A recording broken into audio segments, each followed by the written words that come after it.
Reverend Turns for your opening prayers.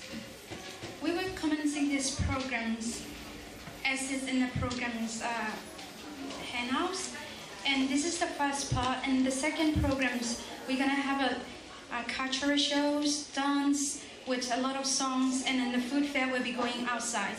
So the food will be serving from 5 o'clock, and make sure that you got your tickets. So we have the yellow ticket that you can exchange the two different kinds of noodle, but for the rest of the food you can purchase each ticket with $5. All these, all the funds that we raised today will go directly to the IDP in the northern part of Burma. And the bathroom will be at the back, and we have volunteers will be helping outside. If you would like to know more about the events or the IDPs and what's happening back in Burma, we will be happy to help you and to assist you. May I call upon Sydney Lazum, President of Kachin Associations of Australia, to present the current situations in Kachin State.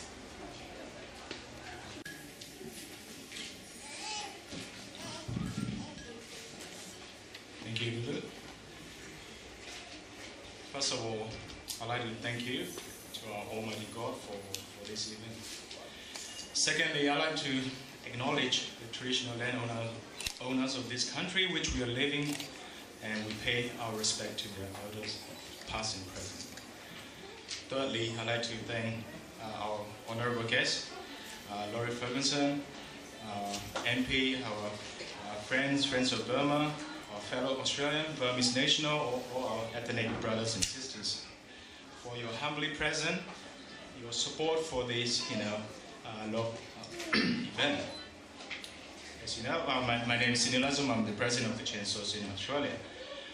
Please be advised that Kachin Association of Australia doesn't represent KIA, which is Kachin Independence Army, or Kachin Independence Organization. However, we do support freedom and human rights for Kachin and genuine democracy in Burma. This is one of our objectives. Second, we participate in humanitarian assistance to onshore and offshore refugee and displaced people in Burma. As you know, almost a year ago, June 9, 2011, the military broke a 17-year-old truce. As a result, the armed conflict was erupted between the Burmese army and Kachin Independence Army. Today, that conflict has escalated into full-scale war, and Thaisen government is unable to stop military waging all-out war against KIA. Kachin people are targeted under excuse of war against KIA. Not only the military build-up in northern Burma, as many as 130 battalions are currently deployed, and 35,000 soldiers and plainclothes army officers are using latest military hardware and arsenal to crush KIO and target innocent civilians. This scenario illustrates Burmese government saying rhetorical peace plan, but its armed forces have been advancing to crush KIO. It means that government had no genuine peace plan, no genuine purpose to begin meaningful political dialogue and to end Kachin crisis. While the central government has been praised internationally as a reformist, innocent civilians are subject to appalling atrocity, such as systematic rape, torture as a weapon of war, and extrajudicial killing, and other forms of human rights violations.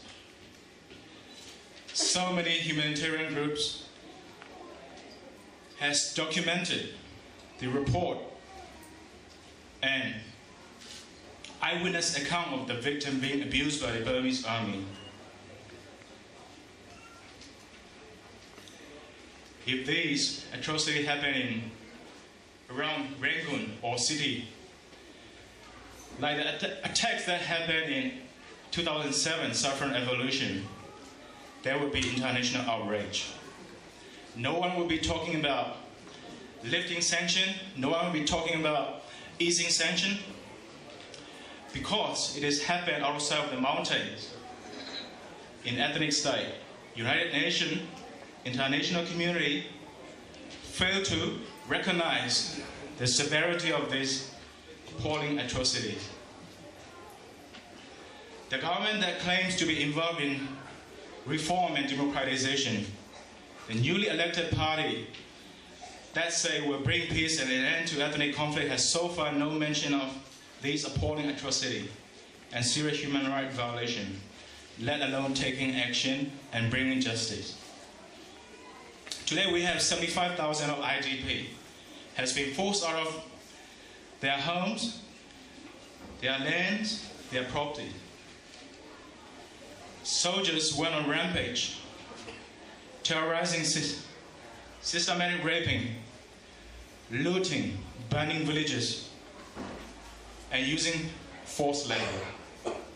Over 50,000 people are already took a refuge in KIA control area, which is close to the China border.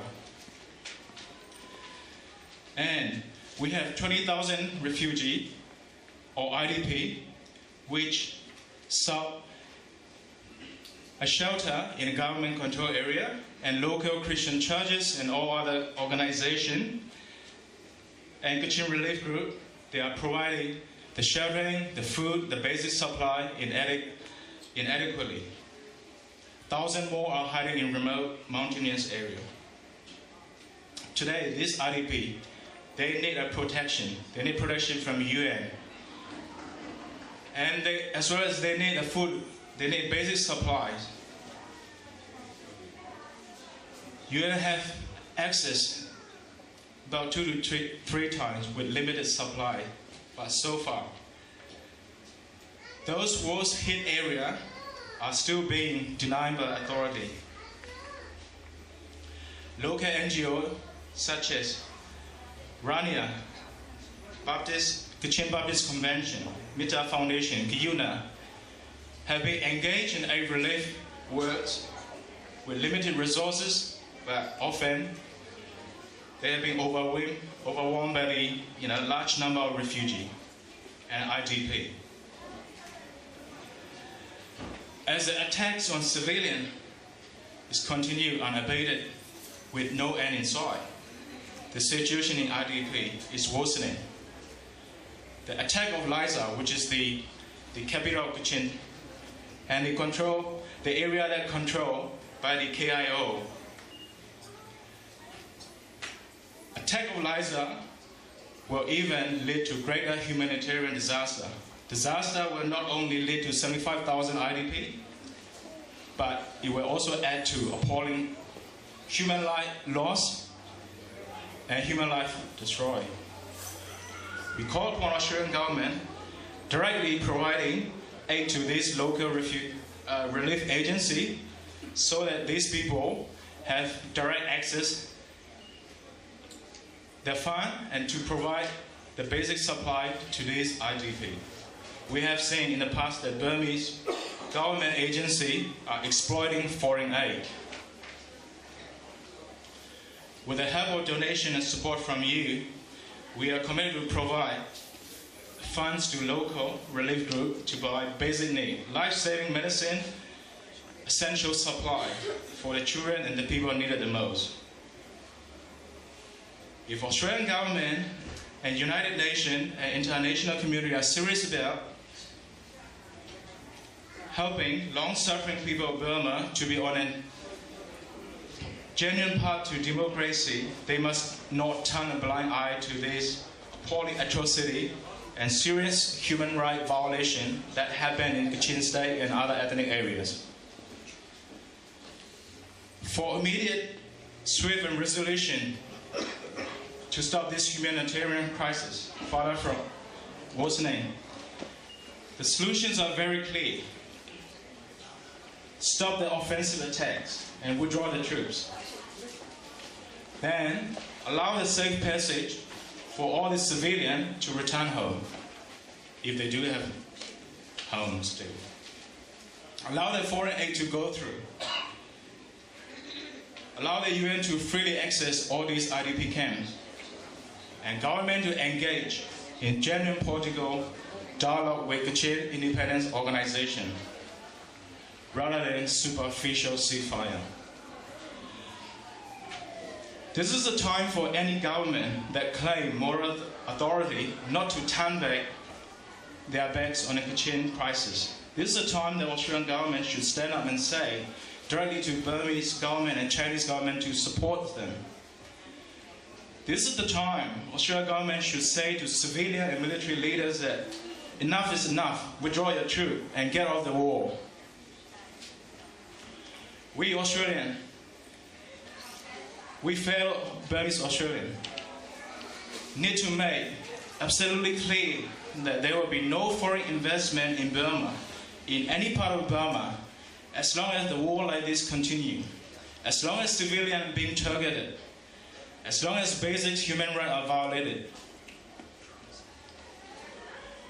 For the long-term solution, to achieve true democracy and long-lasting peace in Burma, the Burmese government needs to address national reconciliation, equality among ethnic people, and bring justice to those perpetrators responsible for committing war crimes.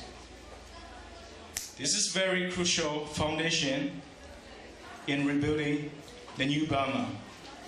Without that, with all these reforms happening, this is not going to last. The talk of reform in Naypyidaw and visitation from high-profile foreign dignitaries have not reached the resolution of this ethnic conflict and not addressing the human rights violation. The fate of these 75,000 people largely are unknown. Thousands have lost their life, their loved one, their mother, their sister, their brother, and their babies. Their home, their properties has been destroyed and burned to ground. They have nowhere to run. As the government troops are advancing for the brutal offensive against KIA and declaring the ethnic war. Only with your support and compassion, they will be able to survive in rugged mountains of Kachin, and hopefully they will rebuild their lives. We need your urgent support. Thank you. Thank you so much for your support and your humble presence today. Thank you. Thank you, Sydney. May I call upon Gary Kachir, Community Development Project Officer of STARK. Today, we are so blessed to be supported and funded by the STARK member to be happening today. Thank you.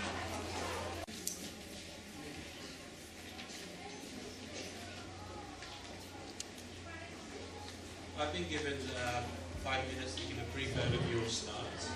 STARTS is the New South Wales Service for the Treatment and Rehabilitation of Torture and Trauma Survivors. We've had a relationship with the communities from Burma since the early 1990s, and we continue to work alongside many of the ethnic groups from Burma. So this is a real privilege to be able to work with. STARTS clients are refugees, asylum seekers, individuals, families and refugee communities, and also service providers. We have offices all across Sydney. This is the main office here in Caroline.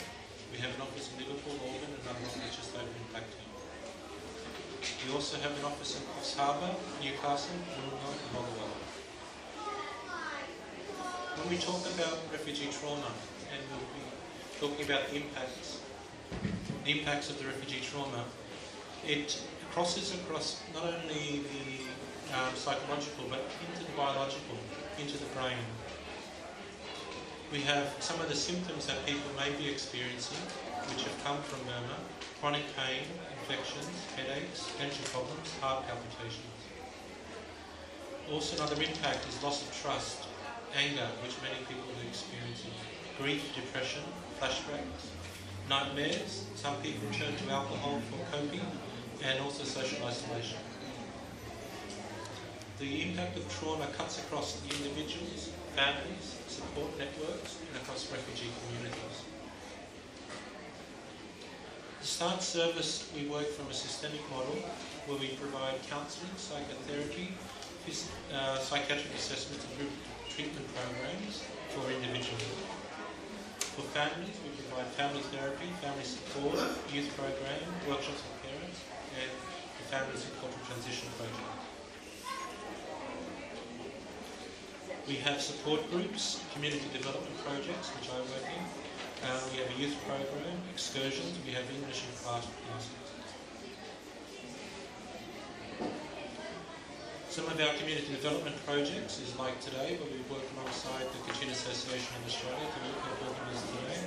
We also do some advocacy and lobbying. We provide consultations and information community education. For the mainstream society, we provide training service providers, some lobbying and advocacy, awareness raising, liaison with media and other agencies, consultancy and community education. Now, for further information about STARTS, you can visit the website at thestarts.org, or you can give a telephone number 9794 1900. The STARTS services are free and confidential. They're available to anybody, doesn't matter how long they've been in Australia, provided they've had some of those symptoms which I mentioned before. So I'll be here tonight. If anyone wants to talk to me further about STARTS, I'll be willing to share them. Thank you very much for this brief opportunity.